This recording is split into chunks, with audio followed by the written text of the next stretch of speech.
네, 이재명 대통령이 취임 한 달 만에 기자회견을 열었습니다. 역대 대통령들이 취임 100일 만에 기자단 앞에 섰던 것과 비교하면 이례적으로 빠른 속도인데요. 그만큼 국민과 소통하겠다는 의지를 드러낸 거로 풀이됩니다. 네, 이 대통령의 오늘 기자회견 내용 이승훈 민주당 전략기획위 부위원장, 송영훈 전 국민의힘 대변인과 종합해 보겠습니다. 어서 오십시오. 안녕하세요. 네. 자, 이 대통령의 첫 기자회견 120여 분간 2시간 정도 이제 청와대 영빈관에서 진행이 됐는데 먼저 두 분 어떻게 좀 보셨는지 총평을 좀 해주시죠. 네, 일단은 여유 있게 이재명 대통령이 자신의 앞으로의 정책들 그리고 어떤 여러 가지 문제에 대해서도 자유롭게 편하게 말씀드린 것 같아요. 그리고 또한 급하게 움직여 왔잖아요. 뭐 인사 문제라든가 외교 문제라든가 또 추경 문제와 관련해서 지난 30일간 굉장히 급하게 움직여 왔습니다만 국민들께 소통하는 과정에 있어서는 조급하지 않고 여유롭게 기자들의 질문을 충분히 받고 또 충분히 답변했다 말씀드리고 또 지방지 기자들이라든가 평소에는 참여하지 않았던 못했던 기자들도 많이 왔더라고요. 그런 측면에서는 어느 하나 소홀하지 않고 다양하게 기자들의 의견은 결국 국민의 의견 아니겠습니까? 그런 의견을 소통하겠다라고 하는 것이니까 저는 굉장히 좀 편해 보였고 앞으로도 국민들이 궁금해하는 부분이 있다라고 한다면 저런 자리를 정말 형식의 구애됨 없이 어떤 질문, 미리 질문을 정해놓지 않고 대답하고 또 재반박할 수 있는 그런 기회들이 많이 있었으면 좋겠다라고 생각됩니다. 네, 송 대변인께서는요. 앞서도 제가 총평을 했습니다마는 전반적으로 오늘 이재명 대통령의 기자회견은 기자들의 질문에 충실하게 답을 하기보다는 질문과 관계없이 본인이 하고 싶은 말을 하는 부분이 대단히 많았다고 생각합니다. 그것이 실제로 수치를 통해서 드러났죠. 첫 번째 뉴스원 기자의 질문에 답하는 데에만 무려 17분이 걸렸습니다. 그리고 처음 질문 3개에 답하고 나니까 45분이 훌쩍 갔어요. 그중에는 질문과 관계없는 내용도 대단히 많았고 질문에 대한 답변은 정작 후반부에 나오는 경우가 굉장히 많이 있었습니다. 그리고 조금 전에 우리 이승훈 부위원장께서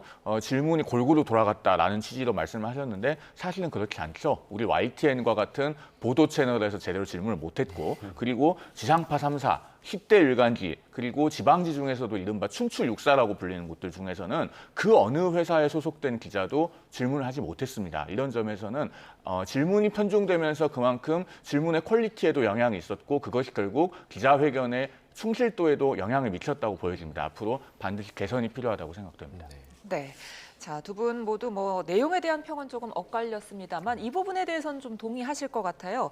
오늘 단상 없이 이제 기자들하고 만나서 좀 최대한 가깝게 앉았더라고요. 그만큼 좀 기존의 틀을 깼더라고요.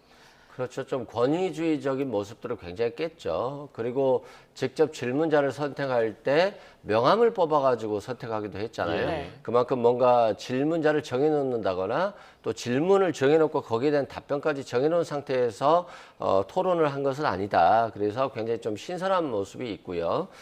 또한 대한민국의 경쟁력과 관련해서도 지금 추경이 굉장히 어려운 시기잖아요. 그 경제적으로 어려운데 이런 추경을 해야 되는 이유라든가 또 추경을 재반복한 부분도 재정정책이라든가 경제정책들 이런 것들을 고려한다거나 또 검찰 개혁과 관련한 어떤 메시지를 준다거나 이재명 대통령이 앞으로 국정을 어떻게 운영할지에 대한 모습들을 하나씩 잠깐 보여줬고 다만 이제 외교 문제와 관련해서 관세 협상 문제는 미국과의 협상에 있어서 비밀성이라든가 보안을 갖춰야 되고 또 우리가 추구하고자 하는 방식에 대해서 오픈할 수 없기 때문에 좀 그런 것들은 공개를 하지 못했다라고 하는 모습들을 좀 볼 수 있었습니다.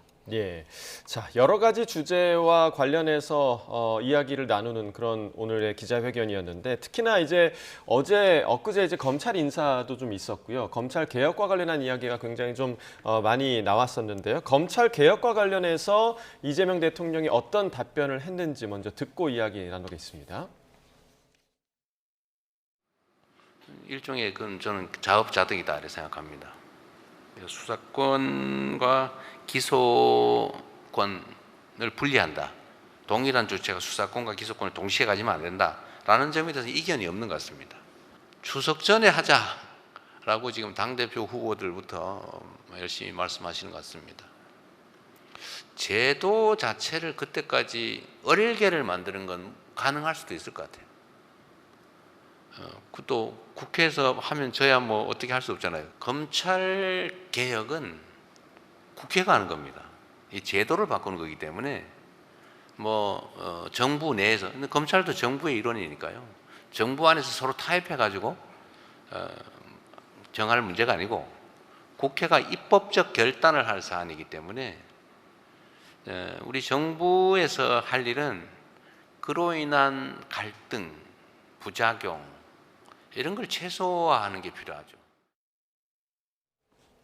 네, 검찰 개혁과 관련한 이 대통령의 의견을 이제 들어보면 입법적 결단, 그러니까 국회의 입법적 결단에 좀 힘을 실어주는 듯한 그런 답변이었던 것 같고요. 그리고 법무부 장관 후보자가 이야기했던 부분과 방향성을 좀 같이 하는 것처럼 느껴졌는데 좀 어떻게 좀 보셨습니까? 그런데요, 이재명 대통령이 오늘 수사와 기소의 분리는 이제는 이론의 여지가 없다. 예, 그리고 예. 반대가 별로 없다는 얘기를 했습니다. 예. 그러면서 국회의 입법적인 결단이라고 했는데 이것은 사실상 대통령이 가이드라인을 제시하고 민주당이 압도적인 다수당으로서 대통령의 뜻을 받들고 있기 때문에 국회에 떠넘기는 일종의 책임 회피를 한 것이라고 보여집니다. 그런데 수사와 기소의 분리는 절대선이 아니에요. 만약에 그게 정말 절대선이라면 민주당이 주도해서 만든 이 세 가지 특검법들, 왜 그 특검들은 수사도 하고 기소도 합니까? 또 검찰해체사법을 발의했으면서 공수처는 고위공직자범죄수사처와 고위공직자범죄기소처로 쪼개지 않아요. 이런 것만 봐도 수사와 기소의 분리는 절대선인 것이 아니라 사실은 권력 입장에서 불편한 검찰 권력을 이빨을 뽑는 것과 다름없다. 혹은 팔다리를 잘라놓는 것과 다름이 없다. 이렇게 평가할 수 있습니다. 그런 점에서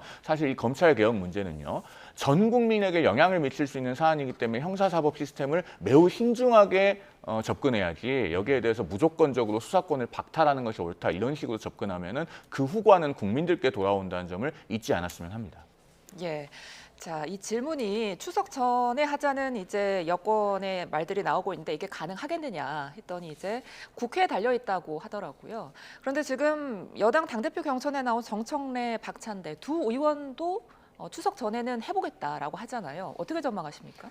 그렇죠. 이게 실은 이재명 대통령의 공약이었잖아요. 그렇기 때문에 공약을 이행한다는 측면이 있죠. 그래서 당대표 후보들이 이것에 대해서 추석 전까지 하겠다라고 하는 강한 메시지를 통해서 자신에 대한 지지를 좀 확보하려고 하는 정치적 이익도 있고요.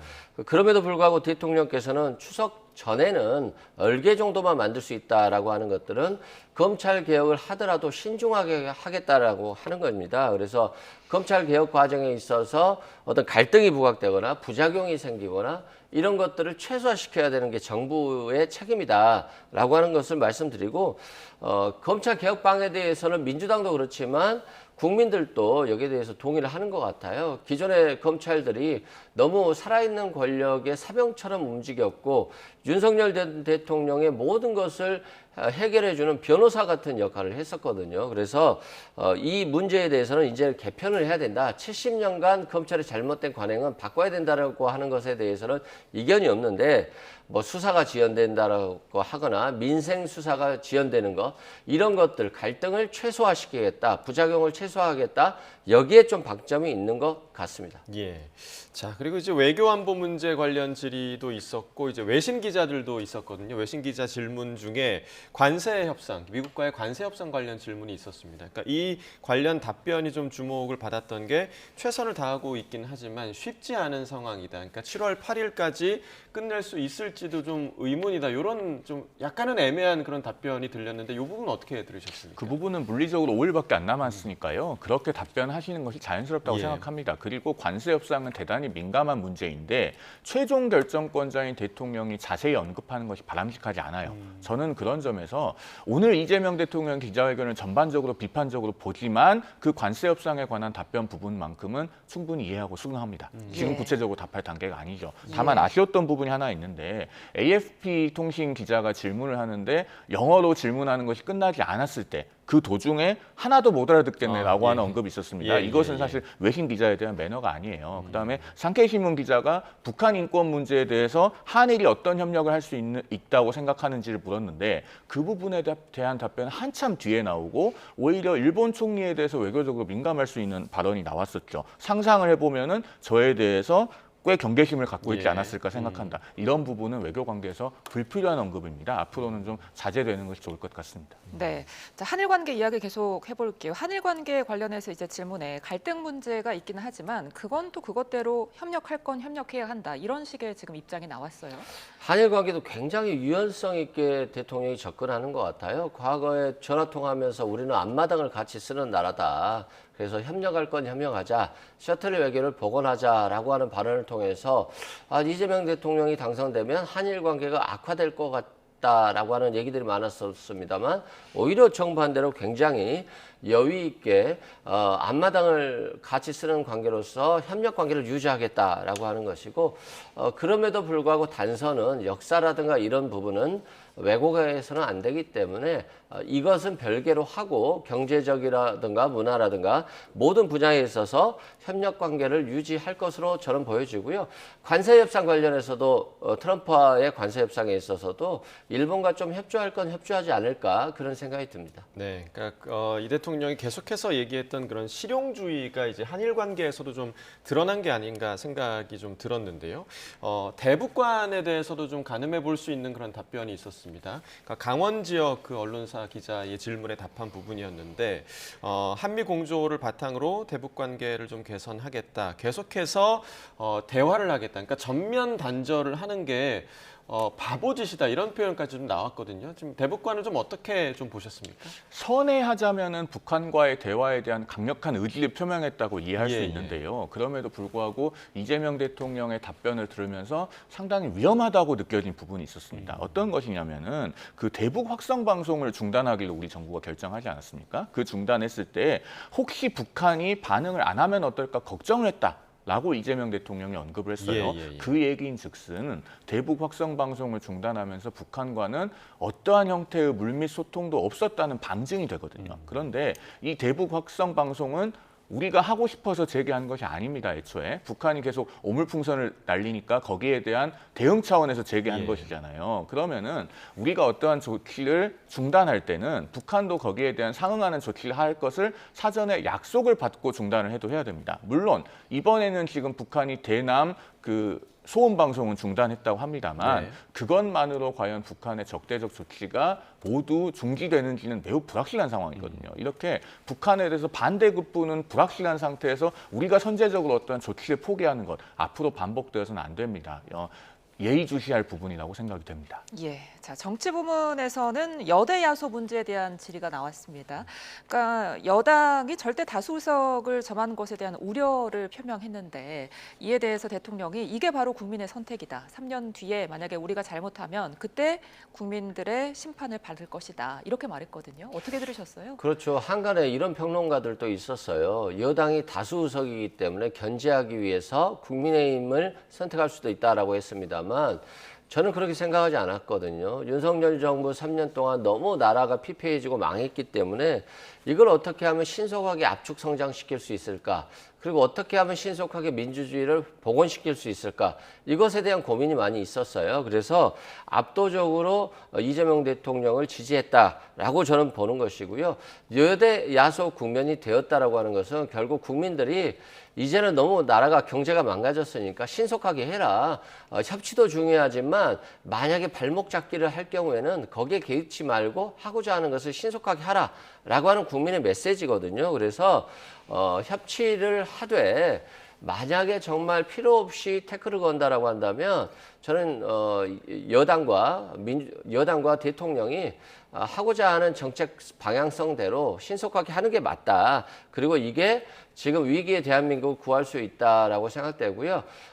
만약에 여기에 대해서 상법 개정과 관련해서도 지금 야당도 기업의 회계 투명성이라든가 기업의 건전성을 위해서 동의하겠다라고 하는 거잖아요. 이건 이제 굉장히 건전한 협치인 거거든요. 그래서 야당이 전향적으로 나온다라고 한다면 다 같이 협치해서 또 신속하게 경제와 민생을 복원시킬 수도 있겠다라는 희망도 보고 있습니다. 아마도 이 질문은 뭐 국회의 원구성이나 뭐 이런 모든 것들을 좀 포함한 그런 질문이 아니었을까 싶은데 이 부분 좀 답변 어떻게 들으셨습니까? 그 제왕적 대통령제와 다수당에 대한 질문이 있었잖아요. 여기에 대해서 사실 질문을 할 때 질문을 한 언론인이나 또는 그 장면을 보고 계셨던 우리 국민들이나 기대했던 첫 답변은 권력을 겸손하게 행사하겠다라는 것이 아니었을 했을까 싶어요. 물론 한참 뒷부분에 가면은 낮은 자세로 진지하게 노력하겠다라고 하는 언급이 나오기는 합니다. 그런데 이재명 대통령의 일성은 제가 드릴 수 있는 말씀은 이게 국민의 선택이라는 것이다. 예. 이렇게 말씀하셨어요. 그러면은 겸손한 권력의 태도와는 대단히 거리가 있는 겁니다. 그뿐만이 아니라 대통령이 제왕적이라고 하는 것은 어폐가 있다. 이렇게까지 답을 했는데 사실은 그동안의 제왕적 대통령제에 대한 논의는 우리 사회에서 2002년경부터 시작이 돼서 20년이 넘은 이야기입니다. 헌법도 그대로고 정치의 기본 구조도 그대로잖아요. 그러면 제왕적 대통령제는 엄연히 존재하는 것이고 대통령의 권한이 대단히 막강한데 여당 또한 압도적인 의회 권력을 갖고 있어서 그 힘에 대한 견제의 필요성도 크다는 점은 적어도 인정을 하고 넘어가는 것이 좋았을 것이다 라는 말씀을 드립니다. 예, 끝으로 국회 이야기도 해보겠습니다. 오늘 오후 국회에서 김민석 국무총리 후보자 인준안을 표결할 예정인데 아직도 여야가 접점을 찾지 못하고 있잖아요. 그렇다면 오늘 민주당이 단독으로 처리하는 겁니까? 좀 아쉬운 부분이 있죠. 초대 총리잖아요. 그리고 장관들을 추천해야 되는 분이고 그렇다고 한다면 조금 부족하게 야당 입장에서 생각하더라도 좀 통과를 통해서 협치하는 모습이 좀 더 보여줬으면 좋겠다. 아쉽다 말씀드리고 오늘 통과시킬 수도 있고 우원식 의장이 하루 정도 좀 더 시간을 가질지는 모르겠어요. 그건 조금 지켜봐야 될 것 같다라고 말씀드리고 그 대통령이 굉장히 겸손하게 접근하고 있다. 제왕적 권력에 대해서 당연히 대통령이 잘못되면 권력을 남용하면 이 부분도 대통령이 잘못한 거죠. 오늘 그런 얘기를 했잖아요. 감사원도 대통령을 견제한다는 차원에서는 국회로 넘기고 싶다라고 했어요. 예. 이건 결국 제왕적 대통령제의 어떤 견제, 감시 세력으로서 감사원을 넘겨줄 수도 있다는 마음의 표현이기 때문에 결국 제왕적 권력을 향유하겠다. 이런 것은 아니고 굉장히 절제된 권력을 행사하겠다라고 하는 의사를 표명했다라고 보시면 될 것 같습니다. 오늘 국민의힘에서는 그 총리 인준 표결에 이제 참여하지 않는 걸로 지금 결정이 된 것으로 전해졌는데 만약에 오늘 그 단독으로 이제 민주당에서 인준에 나선다면 이후에 국민의힘 대응은 좀 어떻겠습니까? 어떻게 예상하십니까? 국민 눈높이에 현저히 맞지 않는 김민석 총리 후보자가 임명 동의안 단독 처리를 통해서 총리가 된다면은 대단히 유감스러운 일이 되겠죠. 그러면 앞으로 이제 국민의힘에 남는 과제는 지금 현재 지명되어 있는 장관 후보자들에 대한 것일 겁니다. 질병관리본부장 질병관리청장으로 재직하는 동안에 그 배우자가 코로나 관련주에 투자를 해서 이해충돌이 심각하게 있었다는 의혹을 받고 있는 정은경 복지부 장관 후보자라든가 또 태양광 관련된 법안을 공동 발의하면서 자신의 배우자 그리고 동생이 태양광 관련 사업체를 운영하고 있어서 역시나 이해충돌 논란이 발생하고 있는 정동영 통일부 장관 후보자를 비롯해서 정치인 출신 장관 후보자들도 대단히 하자가 많아요. 그런 점에서 국민의힘이 한 명 한 명 정확하게 인사검증을 국민 눈높이에 맞게 해나가면서 동시에 김민석 후보자 청문회에서 증인이 단 한 명도 채택되지 않으면서 껍데기만 남을 위기에 처한 이 인사청문회 제도가 실효성을 가질 수 있도록 복원해 나가는 노력을 야당으로서 앞장서서 기울여야 될 것이다. 이 부분이 앞으로 국민의힘의 과제가 될 것이다. 라는 말씀을 드립니다. 네, 마지막으로 이제 조금 전에 이제 부위원장께서 언급해 주신 그 감사원 그 이전 문제 관련해서는 송 대변인께서 좀 어떻게 생각하시는지요? 개헌 사항이잖아요. 그러면은 이런 부분을 파편적으로 내놓을 것이 아니라 그러면은 2018년에 문재인 정부가 했던 것처럼 개헌안을 대통령 발의안으로 내놓을 것인지 아니면은 민주당이 국회에서 개헌 논의를 주도해서 개헌안을 발의하는 협의체를 꾸려서 가져갈 것인지 이런 것들에 관한 어떤 청사진이 나와야 됩니다. 그런 것이 대통령 기자회견에서 나올 만한 아젠다인 것이거든요. 그런데 그런 종합적인 접근은 없고 갑자기 감사원에 관한 이야기만 파편적으로 나왔기 때문에 이것이 어떤 맥락에서 나온 것인지에 대해서 우리 언론에서도 굉장히 많이 궁금해하실 거예요. 저는 여기에 대해서 충분한 후속 취재가 좀 있었으면 좋겠다라는 말씀을 드립니다. 알겠습니다. 오늘 여기까지 듣겠습니다. 이승훈 민주당 전략기획위 부위원장, 송영훈 전 국민의힘 대변인과 종합을 해봤습니다. 두 분 말씀 고맙습니다.